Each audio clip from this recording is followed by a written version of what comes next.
You're listening to the Rewilding Earth podcast.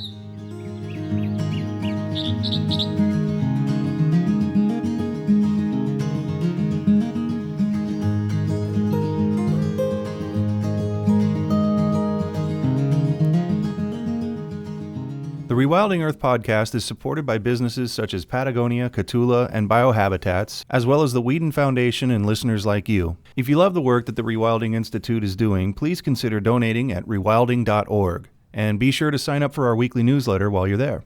Dr. Jan van Boeckel is a Dutch anthropologist, visual artist, art teacher, and filmmaker. One of Jan's areas of interest are the worldviews and environmental philosophies of indigenous people. Together with filmmaking group ReRun Productions, he produced a series of documentaries on this subject, as well as films on philosophers such as Jacques Ellul and Arne Ness, who provide a critical analysis of the Western way of life.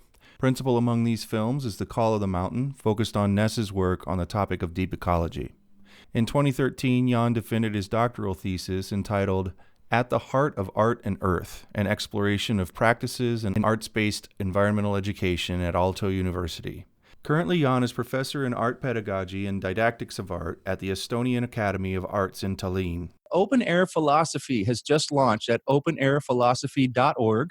Can you tell us a little bit about that, or a lot of bit about that? Well, basically, it is a web portal, you might say, a huge website, a resource bringing together a selection of the work of three prominent Norwegian eco-philosophers. And these three people are Arne Ness, Sigmund Qualoy Setring, and Peter Wessel Stapfe. I guess the first one, Arne Ness, is the best known. He was the one who coined the concept of deep ecology in the 70s.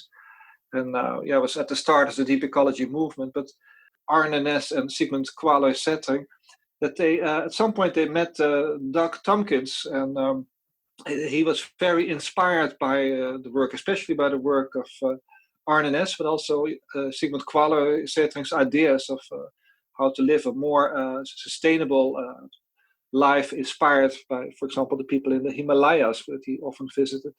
A few years before he had a fatal accident, Doug, he had the idea of bringing together some of the thoughts that these people have put out on a website to make it available to a larger audience. So what we, as a group of people assembling this together, what we did is we looked at texts that were available. Some were more easy accessible, some were harder to find. And some of the texts, especially of Peter Wessel Stapfe, who's maybe the least known, but who was the oldest, he died the earliest. He was influential for the other two. Some of those texts have never been translated into English, so we took care of that, so that also his work is, at least a taste of it, is accessible now as a resource on this website. Man, this opened up so many things for me, because in the 90s, I was learning everything. I had met Dave Foreman, and we were working on the Sky Island Wildlands Network. And when I would spend time at Dave's, that's when I learned about deep ecology. I started picking up these books, Arnes and everybody else. And it was just fascinating to me that, sort of like the Zen stuff that I was learning, the Buddhist things that I was learning, and as it applies to the environment and ecology, just really, really got to me. And then I was struck immediately by the fact that the first I was hearing of it, and the only time I'd really heard of it, was in Dave's library, and it wasn't something people were talking about all the time as an organizing factor behind organizations and campaigns, and the why behind what we do was not something that we discussed that deeply.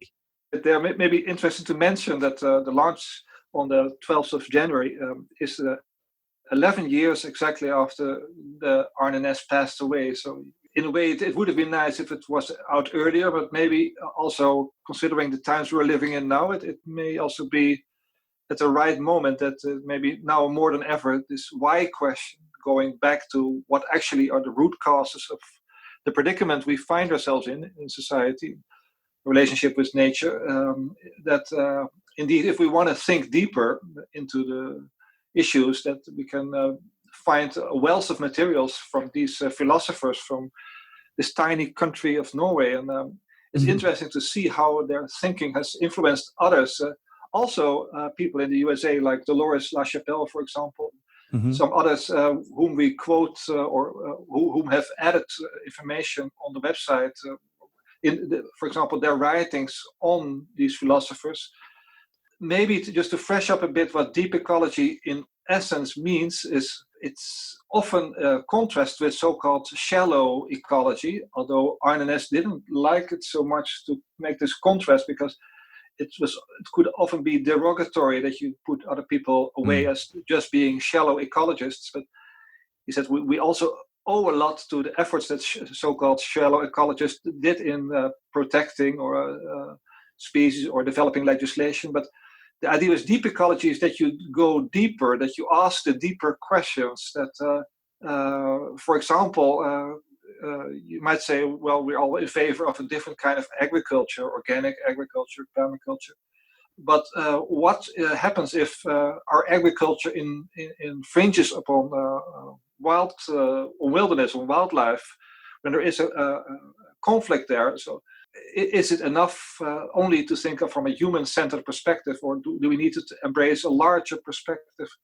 And what deep ecology would foreground, I would say maybe its key principle is that all life forms have intrinsic value, irrespective of the uses and needs of human beings. So they have a right to exist on their own without our value judgments.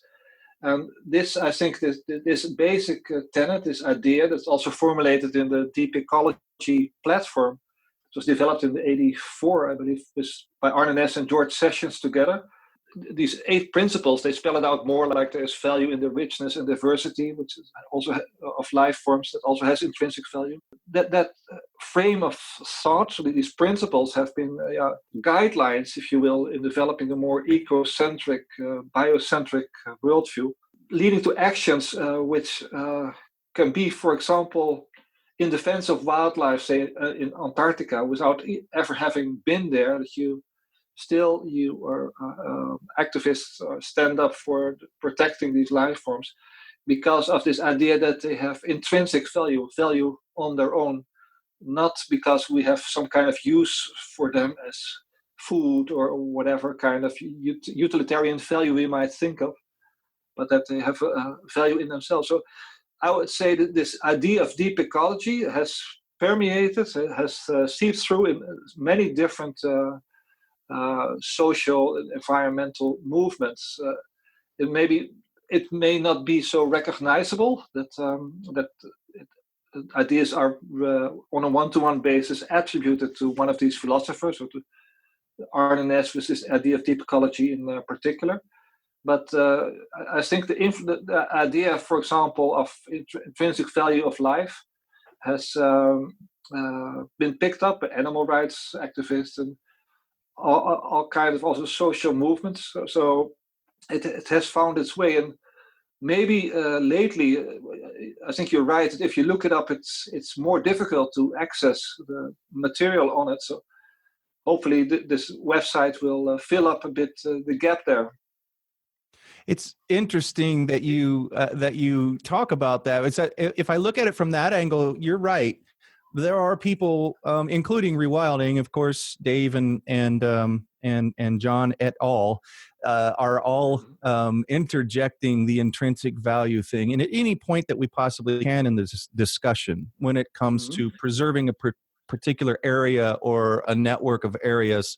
And so that we don't get dragged down into the discussions that people have about individual species and individual, we really, really try to bring people back to ecological systems. And at the same time, I remember in the 90s when we were doing the mapping for Sky Islands, a robust discussion with Michael Soule and others who were talking about umbrella and keystone species and how we can when it comes time to captivate the public or try to get their attention or get them to understand something, we found it was a lot easier if we put a charismatic megafauna on the page instead of maybe a salamander. So the way that we campaign and the way that we talk about why things are important, the intrinsic value statement typically comes in conjunction with something that we almost as a knee-jerk response know has to be there in order to get people's attention, because we can tell when they're paying attention and when they're not. Especially online, we can tell how long they read articles and how far into videos they go. And if we lose their attention because we're getting too away from them in whatever way that we do, we know that we have to keep their attention to make things happen and move. How does all of this work, leading with a deep ecology perspective? Maybe an interesting way to start here is there's this new book that has just come out, I think less than a month ago, by Richard Louv. It's called Our Wild Calling, How Connecting with Animals Can Transform Our Lives. And in it, I had contact on this with him. He starts off, I think one of the chapters is called Beautiful Acts. And this notion of beautiful acts is derived from Arne Næss. Yeah. And the idea is of a beautiful act, in contrast to a moral act, is that, well, maybe to explain the difference is a moral act is something that act that you perform, that you do on basis of a moral principle, some kind of ethical guideline that says this is what you are supposed to do, but often it would go against what you would want to do, against your inclination. And then a beautiful act, in contrast, is that you perform a moral act. You do what is necessary, what is ethically the right thing to do, the proper thing to do. But you don't do it because anybody is pointing the finger, saying you should do this and you should not do that. But it is an action that is develops, that emerges because you're inclined to do it. You want to do it. You do the proper thing, even if it is asking a lot of effort. But you do it with joy because you intrinsically you feel that this is the proper thing to do. But maybe an example of this is like if you're camping out in the wilds and you say you move some rocks or you make a small fire, then when you pack your things up again the next day, I think most people who do that would carefully put rocks back in their places, clean up the rubbish, leave all traces so that another visitor of this area, this pristine place, will not be bothered by your presence. So even if it is a burden that you have to clean up and you have to carry your rubbish out of the area, you still do it with joy because of the privilege of having been there. So, and this Arne Næss would say, this is a beautiful act. And he said he strongly encouraged the environmental movement to move away from encouraging moral actions, so the moral finger, the thing telling people how they should live, to developing beautiful acts that come from people's own inclination, that they want to do the things that are proper. So I think to this discussion, like how to go about it, should we take an iconic species to capture people's attention, or put the emphasis on maybe the whole ecosystem and even species that are not so attractive or so visible or so much have so much PR value. Maybe another way to look at this is maybe in a more deep way of approaching it, is that developing these beautiful acts require probably more effort. It's more maybe rooting in education, in connecting people to nature in different ways, that they become inspired, that they feel the connection, that they open up their senses, and therefore that they feel that this connection is something valuable to their own lives, that they in growing up, that they treasure this as part of who they are. And this is also a point that Arne Næss would make, that in the end this will be much more profound and more sustainable, because it is something that is very deep inside of people. He gave an interesting example of this way of thinking. Actually, two. One was of a Sami activist. The Sami are the Lap people in northern Norway and Sweden and Finland, the indigenous people in the north of Scandinavia. At one time there was a struggle to fight against the damming of a wild river, the Alta River. And then one of the reindeer herders, these Sami people, was there also, and he was asked why he was joining this blockade to stop the construction workers. And then he said, well, my reindeer, they move through this river every season. So if you make a dam here, it's like cutting my arm off because to me, this river is as much part of me as my arm. So damming this river is also destroying something in me. And Arne would say that that's a larger view of oneself. He would call it the ecological self, of the wider self with a capital S. That you see part of yourself in a larger environment, in a larger context. So through identifying with this larger ecosystem, it feels quite naturally to defend it because its harm, it's being destructed, is something that also hits you personally. It's not like a separate thing. The other, I think, very graphic example that he would give often is that when he was looking, when he was in his mountain cabin at 1,600 meters up in the Hardanger Vida mountain plateau, the mountain Hallingskarvet, he was also an amateur chemist. And he had some tubes with chemicals to study, and he had a microscope. And at one point, he was looking through his microscope, and at the same time, a lemming, this small rodent, was walking on his table. And then from this rodent, a flea jumped off and landed in a drop of liquid that he had on his glass plate under the microscope. And he said it was due to the tensions on the surface of this drop of liquid, he could not rescue the flea. The only thing he could do is look through the microscope and to see this flea slowly contracting and making these movements until it died. And he witnessed this, and for him it was an extremely powerful experience because he said with its six limbs, these contractions, they look so much like how a human would be when it is suffering, that he could not help but identify with this flea, even if it is minuscule, small. And also, it's basically the same sort of, it's a Sami activist, that you see part of yourself, you see something human in what is more than human or other than human. And by this connection, this developing relationship, you expand that yourself is no longer limited to your own skin or your own sense of what your body is, but you include part of your environment in it. And I think these are just two stories that maybe help to explain this more profound way of approaching things through storytelling, for example, through education, to connect people on another way, to not just maybe through a one-off campaign, although these are extremely worthwhile in itself, I believe. But I think the deeper change has to come from these slower, more profound processes. You're listening to the Rewilding Earth podcast. Did you know we also publish insightful and inspirational content from leading rewilding scholars, poets, artists, and organizers from around the world? You can visit rewilding.org and sign up for our weekly digest to receive brilliant, fresh insights on everything rewilding. You'll find over a decade of articles and news from the front lines of wildlands protection and all kinds of restoration efforts. Check us out at rewilding.org, and don't forget to share it with friends. The guiding principle and factors that come into how do you speak for a place? You would come from this perspective, it seems to me. Yeah, exactly. That's a nice way of formulating it. How do you speak for a place? Or this notion of Aldo Leopold, thinking like a mountain, but how do you connect to a mountain, to a place that you run parallel, at least in your imaginative capacity, with what the place would like to see happen?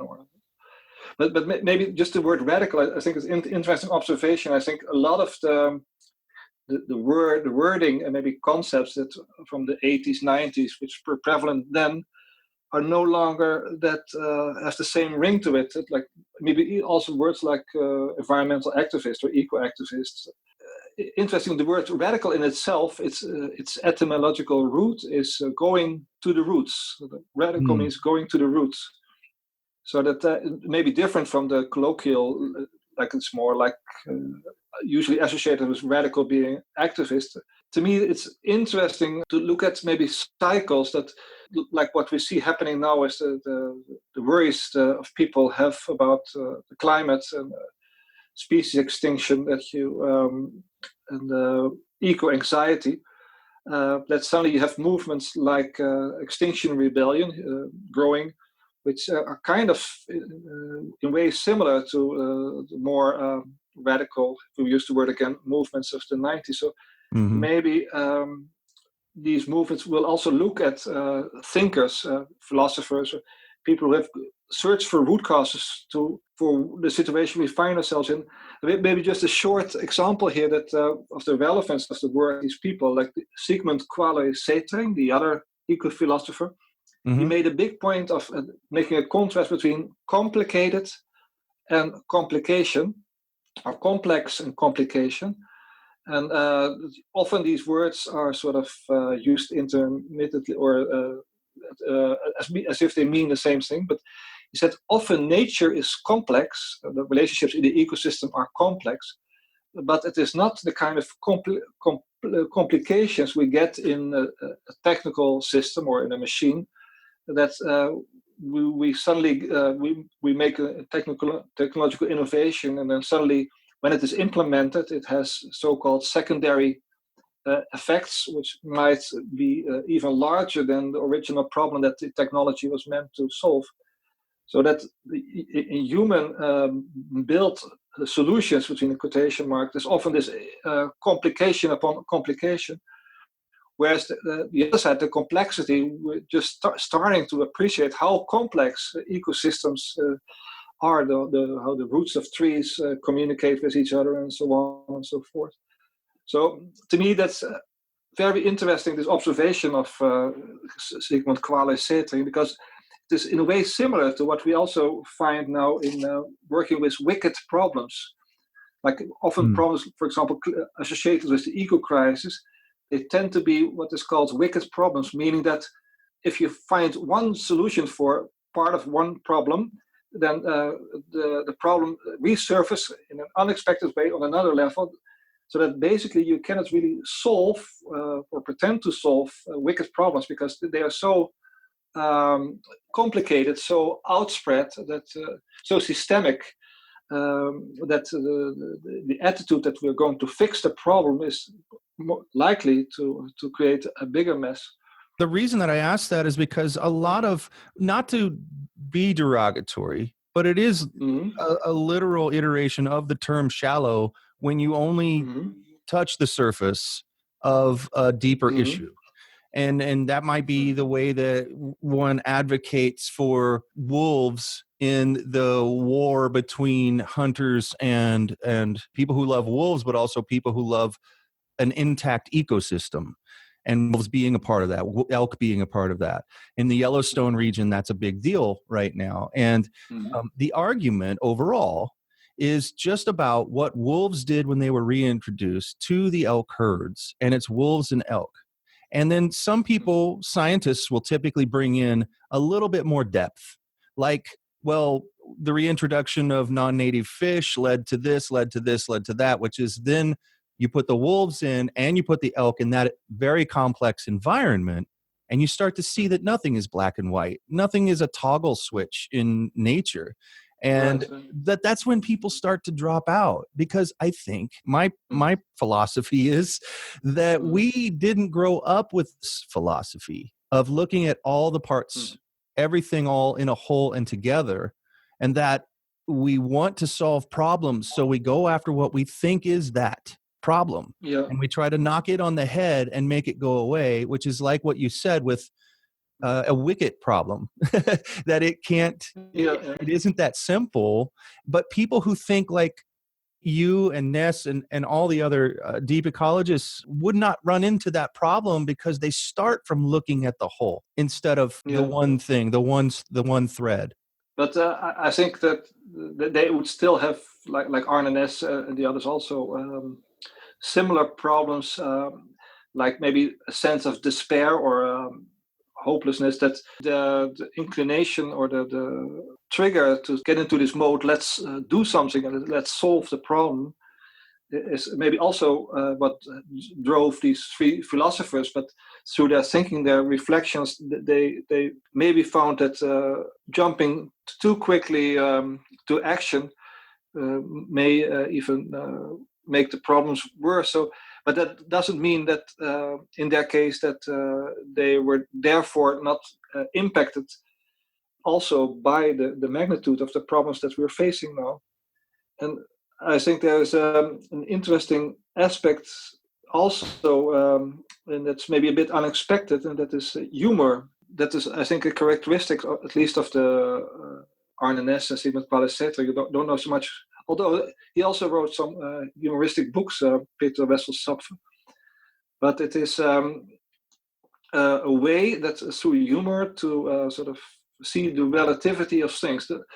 So that the combination of the rigor of their thinking, the profoundness of going to the core of what the issues are, combined with taking it also a bit with a lighter touch, not completely like either or, black or white. And it struck me, we made this film with a group of people on Arne Næss and the deep ecology movement in the mid-90s. It's called The Call of the Mountain. If people want to see it, it's on the internet for free. But one deep ecologist or deep ecological thinker from the US, Bill Duvall? Bill Duvall, you're right. Yes, he makes the observation in this interview that there is a serious lightness about Arne Næss that he reminds him of the Zen teachers that he had. And this combination, this maybe awkward combination of a serious lightness, and this lightness is this humor. And the same remark is made in the film by, with other words, by Vandana Shiva, who lived for some time in Oslo and got to befriend Arne Næss. And she says he is so childlike, Arne Næss. He has kept his child inside of him, but still he is so brilliant in his thinking. So it's these two levels of being able to cope with the situation, facing the seriousness, looking into the abyss, if you will, and also not be completely overwhelmed by it. Well, there might be a third that you discovered. You wrote in 2013 your doctoral thesis, At the Heart of Art and Earth, an exploration of practices in arts-based environmental education. Art, humor, and art. Well, tell me about the art part. What I did is, from a background in arts education, I did this doctoral work on art, so-called arts-based environmental education. And what I was interested in is to find epistemological foundations, the pedagogical frame through which this is practiced. What it is, this art-based environmental education, it's in a nutshell that you try to develop environmental education, learning about the environment, about ecology, nature, but you don't start with science, but you start with an artistic process. That doesn't mean that you say science is rubbish or we should only do the art, but it is the idea that this artistic way of engaging with the natural world, the more than human world, opens people up in a completely other way, that they become sensitized, often in a profound way. And through this sensitization, through this use of the senses, maybe the beginning of a new connection with nature is built. And then from there, people often are interested to learn more about science or about the other layers of developing this connection with nature. So it's art-based environmental education foregrounds artistic approaches. And the contrast maybe with ordinary environmental education is that there often, if something artistic or art-like is done, it is often more like a form of play. And then this play is to make people a bit enthusiastic, to loosen them up, that they become more excited. In art-based environmental education, it's the idea is that it is in itself a way of learning, in itself a way of being. And for me, indeed, it is very connected to this subject, because in this, if we are to develop, for example, these beautiful acts that Arne Næss spoke of and that Richard Louv referred to in his book, then I think art has much to give, because to give an example, if you take kids out into nature, then they're in an excited mode at schools where there's a lot of information coming to them. They have their mobile phones, they engage with each other in the virtual world. Then if you come to a forest and you sit there for some time, then it is often in the beginning quite boring, that nothing is specifically happening. But if you sit there for half an hour on a tree trunk, for example, then suddenly you might notice a mouse moving, or you hear a vulture in the sky, but you're not quite there yet. And often, even that threshold to ask people to be silent for an extended period of time is too much, because we are so conditioned by our gadgets, by all the time having a new update or new information, new message coming, which is more exciting than the real world that we find around ourselves. So I think if this is the case, then maybe we need to do something more drastic. And I think art can be of great help there. For example, I give the courses in what I call wild painting, often in more wild, less touched by humans areas. And wild painting is then to paint in wild ways, not maybe like Jackson Pollock, that you throw the paint in all kind of directions on the canvas. That could also be possible. But the wildness to me is this wild quality of doing something unexpected, that you surprise yourself of what is possible. So I might ask participants to do this, for example, to paint the landscape that they find themselves in as wrong as possible. And that takes a bit of effort to what is as wrong as possible. So maybe if the sky is dark blue, then you paint it in orange, or you paint the trees instead of green, you paint them red. That's the first step, and that is like a form of estrangement, that you become a bit confused. But also it's exciting, or it's a bit raising the curiosity. What is this going to be? Painting as wrong as possible. And then the next step can be, after an hour or two, to on these colors that are painted wrongly, or supposedly wrongly, to start to paint the colors that you actually are perceiving in this landscape, in this place, on top of the supposedly wrong colors. So you start to paint the green hues and shades of green on the red, and the same you do with the sky, and that becomes a completely different landscape than the usual. Starting with the arts is the most brilliant thing ever, because you give through that experience, you have the sense of the meaning of life itself. Someone's giving you the space and time to study the things around you that we're often shuttled right into college without ever considering. And if we're going into the sciences, then we have no ecological foundation to base our decisions on what we're going to do with this knowledge we're getting, right? A very important difference in this approach is that, say, if you have a guide, a wilderness guide, or a forest service guide, taking a group of people into an area with all the good intentions, what is most likely to happen is that you get something which is called knowledge transfer. So the guide, who is usually very eloquent in science or the natural sciences, will tell this is the seed of this and this plant, and it will germinate at this and this time. Or the bird that you hear there is actually the blue collar bird. So it is this identifying the different elements in an ecosystem. There's in itself nothing wrong with this, but what is sort of the message that is going underneath it is that here I am the expert, and I'm going to tell you what we are going to find. And in these art-based approaches, this whole relationship tilts, it shifts, because it's no longer the teacher or the facilitator who's going to fill you in what you're going to experience. No, it's more like somebody who is like a catalyst, somebody who makes an invitation to engage in a process, but that the real discoveries of what it all means and how you are shaken on your ground is done by the participant. They do the real work, and therefore often the impact is so profound. It's like people often have this idea that people open a kind of window that they have held closed inside of themselves for too long. And the profoundness of this experience is that the opening of this window is done by themselves. So it's them that discover the richness of the colors and the way light plays in different modes of the day. But expanding on that, not only the colors and the light, but just what it means to be at the place and to pay this deeply attention to what actually is happening there, what's emerging there.